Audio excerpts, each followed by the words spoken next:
Good morning বাবা। এই কি বললে তুমি? আমাকে কোন দিক থেকে দেখে তোমার নিজের ছেলে বলে মনে হচ্ছে? নিজের যোগ্যতা অনুযায়ী কথা বলো, স্যার বলো, স্যার। বোঝা গেছে? ঠিক আছে স্যার। শুধু স্যার? ওর পাশে যে আমি দাঁড়িয়ে আছি সেটা কি তোমার চোখে পড়ছে না? অন্ধ নাকি তুমি? আমাকেও গুড মর্নিং উইশ করো। Good morning ma'am. এবার ঠিক আছে। আর শুনে নাও, নেক্সট টাইম থেকে না আমাদের সাথে ভালোভাবে বিহেভ করবে, না হলে কিন্তু তোমার কপালে দুঃখ আছে। ঠিক আছে ম্যাম। হ্যাঁ, কথাটা মাথায় থাকে যেন।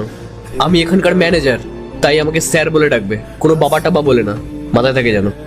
আসলে স্যার আমি এখানে অনেক বছর ধরে কাজ করছি তো, তাই সবাইকে সন্তানের চোখেই দেখি।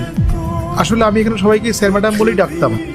এই কোম্পানির যে মালকিন পায়েল ম্যাডাম, উনি আমাকে বলেছিলেন আমি আপনার মেয়ের মতন, তাই উনি আমাকে ম্যাডাম না বলে মা ডাকতে বলেছেন। আর তাছাড়া তোমরা তোমার ছেলে মেয়েরই মতন, তাই আমি সবাইকে মা বাবা বলে ডাকি। হে শোনো, তোমাকে না বেশি ভাষণ ঝাড়তে হবে না। হ্যাঁ, গার্ডের কাজ করছো, চুপচাপ সেই কাজটা মন দিয়ে করো। কারণ গার্জিয়ান হওয়ার চেষ্টা করো না, ঠিক আছে? আর রইলো পায়েল ম্যাডামের কথা, উনি তো যাকে পারেন তাকেই নিজের আত্মীয় বানিয়ে ফেলেন। আমি যেটা বলছি সেটা কান খুলে শুনে রাখো। নেক্সট টাইম যদি তুমি আমাদের সঙ্গে কখনো এরকম ভাবে কথা বলেছো না, তোমার চাকরি নিয়ে টানাটানি পড়ে যাবে। না স্যার, দয়া করে এরকম করবেন না। এই গার্ডের কাজ করে খুব কষ্ট করে আমার সংসার চালাই। এই কাজ চলে গেলে আমি অনেক সমস্যায় পড়ে যাব। আমি কথা দিচ্ছি স্যার, এরপর থেকে আমি আপনাদের স্যার ম্যাডাম বলেই ডাকবো। হ্যাঁ, এইবার পথে এসো। নিজের যোগ্যতাটা না এইভাবেই মাথায় রাখবে। আর তোমার ওই সৎ মেয়ে পায়েল,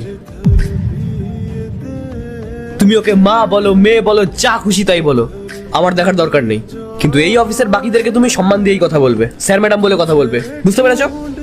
স্যার আমি তো আপনাকে বললাম আমি কখনো আর এরকম করব না, কিন্তু স্যার আপনি পায়েল ম্যাডামকে একটু সম্মান দিয়ে কথা বলুন। উনি তো আমাদের সবার মালকিন। খুব মুখ চলছে তো দেখছি তোমার।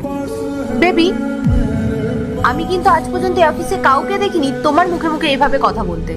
কয়েক বছর ধরে কাজ করছো বলে খুব আসপদ্দা বেড়েছে। বেবি, তুমি এক্ষুনি ওকে এখান থেকে বের করে দাও, তাহলেই ওর শিক্ষা হবে। দেখুন, আমি পায়েল ম্যাডামের ঠাকুরদার সময় থেকে কাজ করছি, আপনারা চাইলে উনি আমাকে বের করবেন না। আচ্ছা, এই ব্যাপার। ঠিক আছে রাহুল, তুমি এক কাজ করো, তুমি ওর ওপর মিথ্যে চুরির বদনাম দাও, আর মেয়েদের দিকে বাজে নজরে দেখারও বদনাম দাও। তারপর ঘাট ধাক্কা দিয়ে কোম্পানি থেকে বার করে দাও। তখনও বুঝতে পারবে কত ধানে কত চাল।